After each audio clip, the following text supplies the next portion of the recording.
blessed here at Passavant to have our own medical assistance coordinator. Her name is Carmen Pooler. She's going to be speaking to you today about Medicaid and all the ins and the outs. I call her our MA guru. So you're in good hands with her, and I do appreciate you being here today. Something that I always preface with coming into a session like this is our ability to gain knowledge in a non-crisis situation.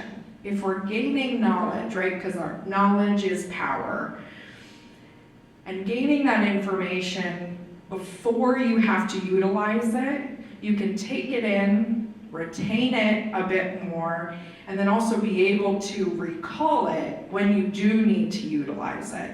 So you're probably not going to leave here knowing everything about medical assistance, and that's okay, but you'll at least have a frame of reference if and when you need it, and you'll also have a familiar face of who to go to when and if you need it. So the Social Services Department is glad that you're here, and here is Carmen. Hi everyone, thank you. So as she said, I'm Carmen. I've been doing this for a little bit over 10 years. I've been doing Medicaid for a little bit of over 10 years. I've done different positions in the nursing home. Thank you. Thank you. I have done different positions in the nursing home. I've done social worker. I've done admissions director, medication aid. I've done assisted living. So I kind of work my way around business office and now Medicaid. So in regards to the Medicaid, I mean, sometimes when the residents go into the nursing home and they are being skilled, these social workers will contact me via email and let me know this person's going to need Medicaid. So I gather a packet, put it together, I usually call the residents, the families, schedule an appointment, I sit with them and I go over all their assets, finances, and then we determine if they're Medicaid eligible or if they're going to need to spend down. I kind of walk them through that process. And it's all based on your assets. So if you're over the resource limit, you will need to spend down. And I'll let you know some of the things that are allowed for the spend down. And some of the things would be like setting up an IRA, irrevocable barrier reserve. The county assistance office, they do allow for that. For funeral services, it's $18,000. Then they take your income and I kind of just add it all together, and then we determine if you're a 2,400 resource limit or an 8,000. Now this is only for a resident. The spousal case is a little bit different. With the spousal case, the residents, if there's one in the nursing home and one in the community, there's a spousal allowance. So that's a little bit different. But in regards to the paperwork, I sit with you, I inform you of all the information we're going to need. I give you a list of the items. We work, kind of try to figure out whether you're going to mail it, email it, however you're going to get me the information. And then once I have that, I notify the social workers. There's what's called the medical evaluation that has to be completed from area agency on aging. The social workers will do that. And then I submit my applications. The applications are done online. I have contacts at the county assistance office that I work very closely with. And if there's ever a question of something that I don't know and there's a supervisor that I can reach out to. And I mean, that's how the process is.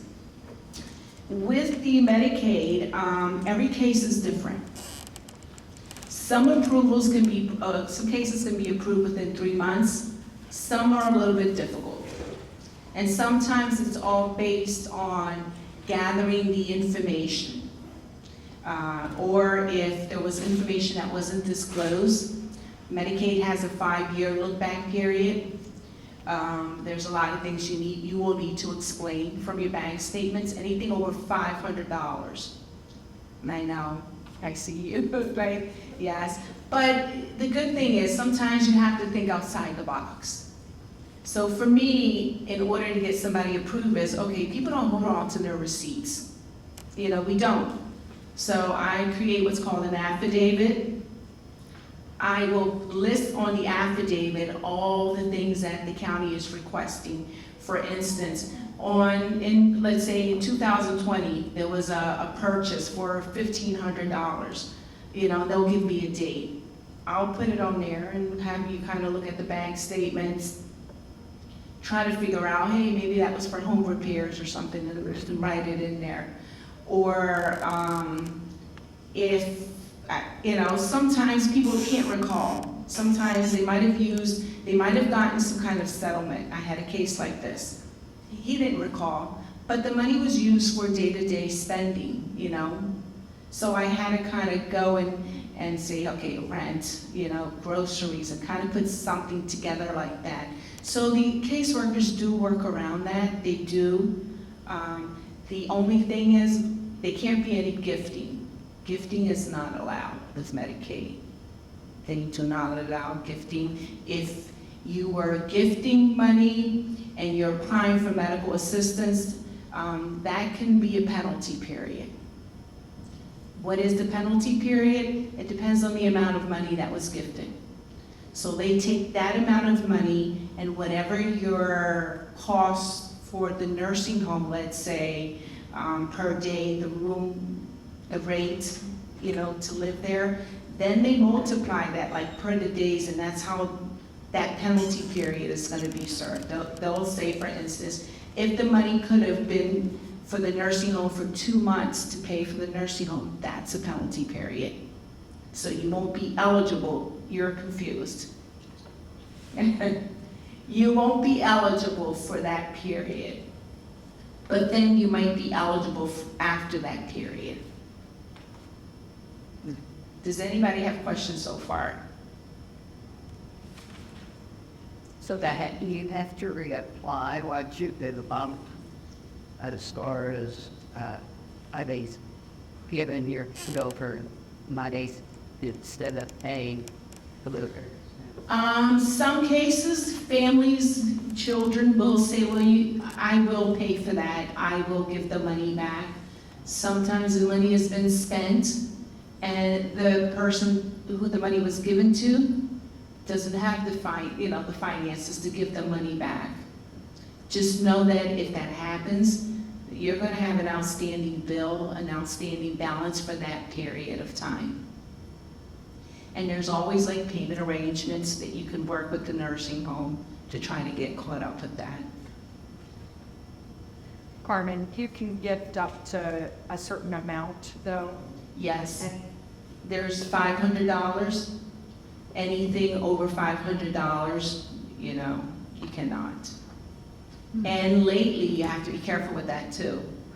Because if there's a consistency of $500, you're going to the bank and taking out $500 every week, they're going to question it. Yes. If I want to give, say I want to give someone $1,000, can I do 500 one month and then 500 a couple months later? Yes, yes, you can do that. But it's 500 a month. Yes. Yes, it's $500. How far back do you look? 5 years. They have a 5-year look-back period. Right now, the look-back period is from 2019 to present. And I usually, I'm sorry. Did that used to be 3 years? No, it's always been 5 years. I mean, there's been rumors, they're saying it's gonna be 7 years now, but thank God it hasn't happened yet, so. Oh, Yeah. because you used to be, sell your home But if you did it in the last 3 years, you better show where you spent the money. Now it's Yes, yes. So let's say you have a property and you sold it within that 5 year. 5 years. Yeah, you have to explain what that money was used for. A lot of the residents, I see that they spend it down for paying, for their stay in a nursing home, their private pay, and then they convert to Medicaid pending. A lot of them are not able to provide receipts, but they can go back and they can say, I purchased a new car, I used this, I bought another, like a mobile home, just kind of to live, just much smaller. And as long as you're able to explain, again, what they're looking at is, even though there might have been anything over $500, what they're basically looking at is that you don't say, hey, I gave that money away. As long as you spend it on yourself or something that you needed, it's justified. Madam Chair, how low do you have to go on your savings as your bank money? Now that depends, it depends on your income. So, and I put this, I put a form, I have some papers over there. So they're saying if your gross monthly, and this is not for a spousal case. This is not for the spousal case. If your gross monthly income is less or below than $2,829 a month, you're entitled to keep $8,000 in your bank account. But if your monthly gross income is over the $2,829, you're only allowed $2,400. In your account. But, I'm sorry, again, let's say you have $30,000 right now in your account. The spend down will consist of paying the nursing home, paying medical bills, that is allowed, and purchasing the funeral arrangements, the IBR. It has to be an irrevocable burial reserve, and they allow up to $18,000. So your rent would count towards that and also, right? That's a little bit tricky. So let's say you go into the nursing home and you're short term and your goal is to get well enough to go home. You just need rehab, you just need to build your strength up. So I apply for what's called a home maintenance deduction, but that's only allowed for 6 months. The home maintenance deduction, it doesn't matter if your bills are over a certain amount, it only allows for you to keep $965.10. That's all it, plus the $45. You're entitled to $45 for personal needs. Can you explain that a little bit? Like after you're approved for Medicaid, explain that where the income goes and what you keep. Okay, so once Medicaid has been approved, again, I like to help the families of the residents who have an apartment. And they have things in their apartment, they need to get, their stuff out of there packed. So I always tell the families you have up to 6 months to determine if the resident is going to be long-term or short-term. After the 6 months, you're automatically considered long-term. The level of care, the MA51 that the social workers will complete, that converts to long-term. You will be entitled to only keep $45. What they do is they take your income and because Medicaid wants to know what is your monthly income. This is why we have to report this. And they say you pay the nursing home from your income, and then Medicaid basically picks up the difference of the cost. The residents keep $45. That's where the money goes. So basically you're paying something toward your income. It's not like it's you're keeping your income in the bank and the money is there growing while Medicaid is paying. No, you're paying, toward your care as well. And they are only allowing you to keep $45. Now, if the goal is for you to go home, then that's when they let you keep the $965.10. plus the 45, and the rest goes to the nursing home. Medicaid pays the difference. The cost of being in a nursing home can be anywhere from $12,000, $15,000, depending on whatever the room rate, the cost is. Every nursing home has a different rate, but not every nursing home is as nice. Yes. Do you have to go on Medicaid as soon as you go in a nursing home? Or No, because once you come into the nursing home, you have insurance. So your insurance is probably picking you up, you're being skilled or using your insurance. But a lot of people are not too educated with their insurance. They think that the insurance is going to pay for everything. And nowadays, with the insurance, if you have an HMO, you're being skilled, they need authorization for that. So basically, the person that reports to the insurance, how you're progressing, they're the ones that are going to be getting that authorization for you. But at one point, you end up getting cut. The insurance says we're not paying anymore.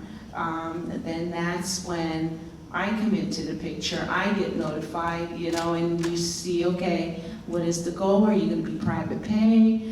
I have to look at your assets to see if you qualify, because not everybody qualifies for medical assistance. A lot of people think too that they can, and this is like so many scenarios I've seen, just because they apply, they automatically qualify and they're allowed to keep their money. Well, Medicaid is a government-funded program. It's welfare, and a lot of people don't understand that. Yes. Well, you mentioned that you look at a person's financial spending. Okay. What about charitable giving? So if you Some things, if I give to, does that go into the evaluation? it depends on the amount. If you give away $1 million in charity, I'm sure that's the caseworker is probably going to come back and say, wait a minute, that's money. But some things, it just depends on the caseworker too. Some are really they stick by the stipulations and the regulations, and some are okay with that, but it all depends. Like if you're giving $100, that's fine. If you're giving $200, keep in mind, it's anything over $500, that's what they're questioning. Yes. how does benevolent care fit into That I do not know, because when it comes to that, we have somebody else in the office that does that. What I can speak to that, though, sorry. The question was about benevolent care. You're a lot taller than I am. About benevolent care. So benevolent care here at Passavant only applies when you're in independent living or in a personal care setting. It does go based upon the same criteria as Medicaid, where you would have that spend down and meet, I believe it's the same threshold as Medicaid, and then it goes based upon income as well. So you would get kind of prorated rent. And if you make it food? So that's, I don't know the specifics on that one. The question was about gifting for benevolent care. They go based upon, they meaning marketing and our billing team, would go based upon the yearly,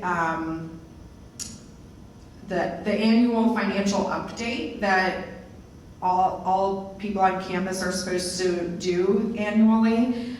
So as long as you're in line kind of with that and there's no gross difference of like where did all that money go that was noted to go to your care, you should be okay. And Laura Roy, our executive director, does review the benevolent care as well. So, you know, we can talk further, but I also hear that that might be a good session for us to do as well. Thank you. So yes, there is someone that does that in the office. I only do the long-term care or short-term. Yes. So you look back 5 years, who's responsible for getting you all those statements? So I have an authorization. The authorization is signed. Some banks might have a fee, so I notify the families of that. If there's a case where there isn't anyone who can help out, then I talk to the management team to see if we can assist and pay that fee for them. But I have a lot of contacts. I keep good contacts, I save all my contacts. I have what's called a bank void account, where I'm able to access a lot of bank statements, but I do need an authorization signed for release of information.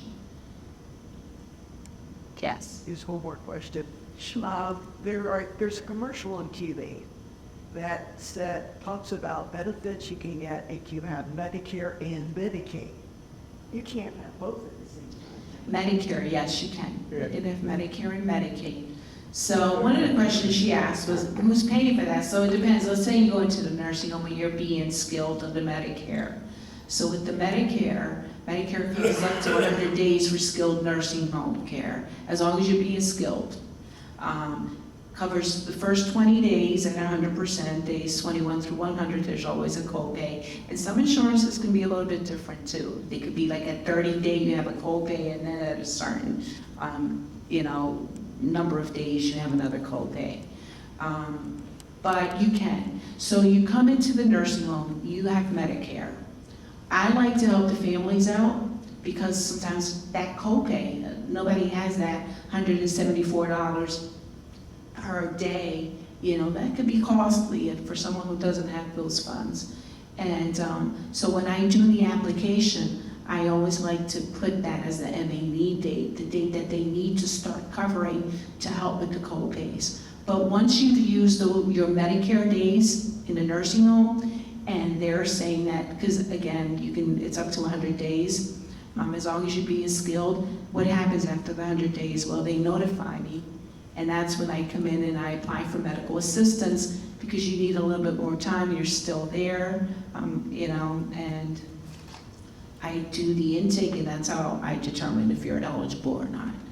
But in the nursing home, they kind of flip them. So you go out, let's say once you've been approved, you have Medicare, but you have Medicaid. So it depends, you have to have a certain wellness period, that 3 midnight hospital stay, and I believe it's a 60-day wellness period. So once you have the 60-day wellness period, they kind of flip the insurances with the nursing home. That's how they use the two of them. Some people also have a supplemental to kind of help out, with the co-pays. That's fine too, but really, I always tell them Medicaid is covering it, so. But that's up to the families. Yes. What can a spouse keep? What was that? What assets can a spouse keep for their? So for a spousal case, it's a little bit different. Again, it depends because they have to combine the income. So if for couples that are not bringing too much income, there's usually a spousal allowance.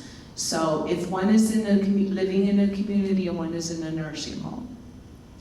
So for that, I just have to gather the spouse's information, income as well, on their assets. Some IRAs are protected, and some aren't.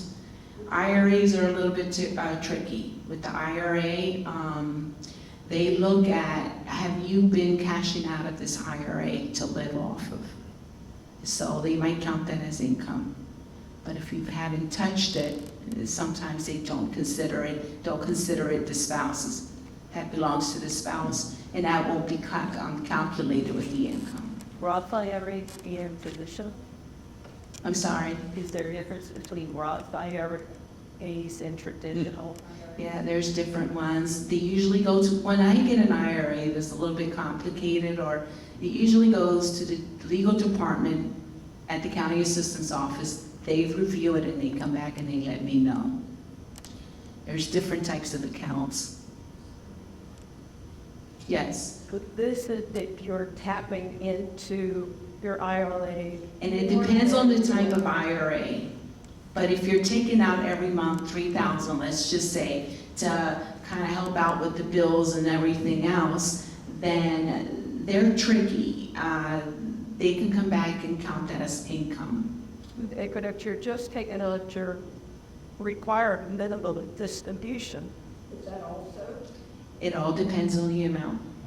I mean, this is a conversation, believe it or not, I have had with the supervisor at the county assistant's office. We've gone back and forth over this, and they're tricky. That's why I can't speak on one, because nowadays, it's like insurances. There are so many different health insurances. There are so many different types of accounts out there.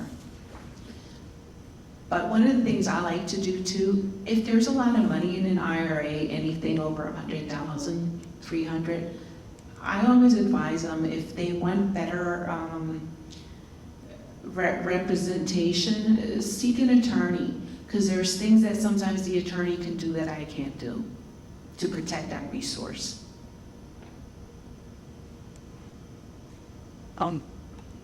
What's the difference between a nursing home and abundant life center? Nursing home, And I did take that, good. So, the Abundant Life Center is here. That's a building where we're in now. The Abundant Life Center has independent living apartments as well as 2 personal cares, and then we have our nursing side, so it's long-term nursing. I understand that, but she keeps saying nursing home, nursing home. I don't consider I'm in a nursing home. Or what? Do the rules apply to this? Carriers. Long-term care nursing, that's what we're talking about. Okay. Yep, And if I don't have long-term insurance? that's okay. Whether you have a long-term care insurance policy or not, you're still eligible for our nursing part of our community here, and for Medicaid. for the ones that have a long-term policy, the long-term policy usually pays for a certain amount. They just send it to the nursing home. They just have to verify the days that you've been, like if you've gone out to the hospital, or for that month, how many days were you there? Yes, You were saying that you can go to the banks and get statements yes. to see what you're spending. Well, if you have like mutual funds that aren't part of a bank, can you go to those organizations? Yes, some of them I can. Some of them I can. Which ones can't you? The hardest for me are pensions. There are sometimes certain life insurances won't release information, some will. Some want to speak to that person. So some things I do come across, problems, and being in this field, it's not like it's always the same company. There's always something new, challenging out there that I didn't know about. Yes. Okay. So if you are in independent living and you're using your financial, all your monies, you can either be on Medicaid or benevolent care. We can be on both at one time. I mean, how?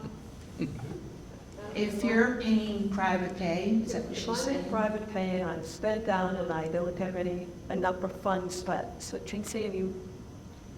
Medicaid only applies when you are in a nursing facility. Yeah. The benevolent care would apply if you are limited on resources in independent living or personal care. That's benevolent care. So if you're full in benevolent care, but then you take a turn and you end up in nursing, then the benevolent care will stop. Correct. Benevolent care ends and we apply for Medicaid at that point. At that point, there shouldn't be any. No, because normally I'll do a payment history to show what you've used your money all that time, and that'll be verification. And only 5 years. Yes, only 5 years. But I just have to show that you depleted your funds paying for your care and personal care. Okay. The question, sorry. Next time we'll do like a nice back and forth of like a nice sit down coffee time. Question being, when people come to the nursing facility, when should they notify you that they're running low on funds? When is it appropriate to reach out to you? So after I sit down and let's say I do an intake, that's what I call it, and you tell me you have 60,000. I kind of calculate with whatever the rate of that facility is, and I let you know, okay, at 15,000, what, 6 months? But once I submit the application, let's say I've done an intake with you guys, and we have 6 months, and today's the 6th month. I submit the application today, but I can always go back 3 months for the MA need date. I can tell them the MA need date was June, even though we're applying in August. But I normally sit with the families and I let them know. And I tell them, you need to contact me and let me know when this time is closer.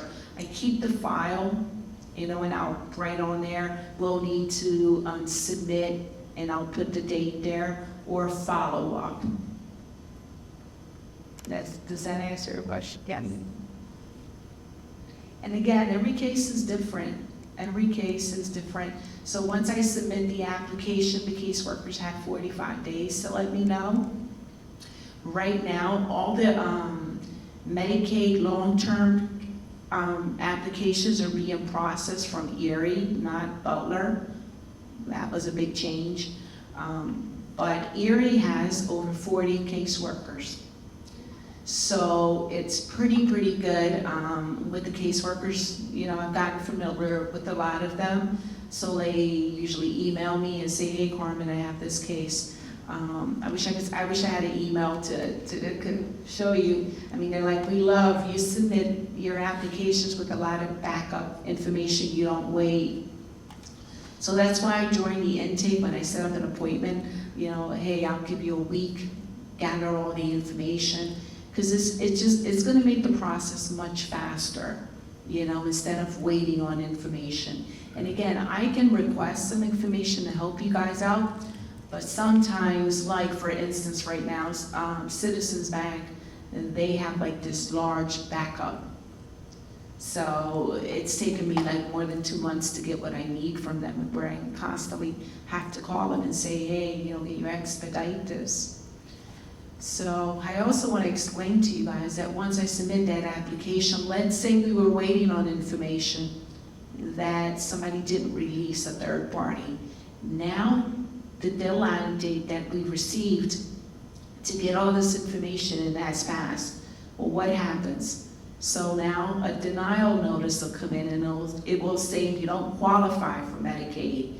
But that's when I come in and I file the appeal. My appeals are done over the phone with the judge and the state caseworker. So what I do is I usually enter into a stipulation agreement. I tell them that I need more time. They usually allow 45 days. I've gotten away with 90, so that's good. But not all the caseworkers will agree. So then we just have to submit that expedited, try to do whatever we need to do. I receive what's called the stipulation adjudication notice. If I don't meet that deadline date that the judge gave me, we're in trouble because you're not going to get approved. I would have to submit a new application and start over. But what's going to happen to that bill? That's going to be a problem, because it might be months old because it won't cover that period that you needed coverage for. Yes.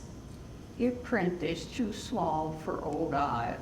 That's why we need a letter for a health card from one of your aides to do this.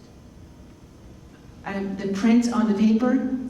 I get this from the Compass website where the state has. I printed it off their website. But I sit with you guys and I can help out. If you need to meet with me, you can always let the girls know and they'll let me know. I'll be more than happy to come in and go over everything. But again, I get this from the website. This is not something that I did on my own. So clearly we found out today, MA is very in the weeds, nitty gritty, but we hope this time has given you at least something A, to think about, B, a friendly face of who to contact if you have more questions or when the time comes. And if there are specific questions afterwards, we'll certainly be available. But just know that Passavant does have, you know, it's nice that our facility has an MA coordinator. A lot of facilities don't, and you have to do that all on your own or go pay a lawyer outrageous fees to do all of this. So it's certainly a great resource that we have at Passavant. And you can always, you know, come and ask Becky or I, the social workers here, any questions. And if we don't have the answers, we have Carmen, and we can try to get some, you know, answers. We'll do our due diligence to give you the answers that you need. And this went out, maybe. So I appreciate you coming today, and if you have specific questions, we'll be available. Thank you. So they went- Thank you for having me.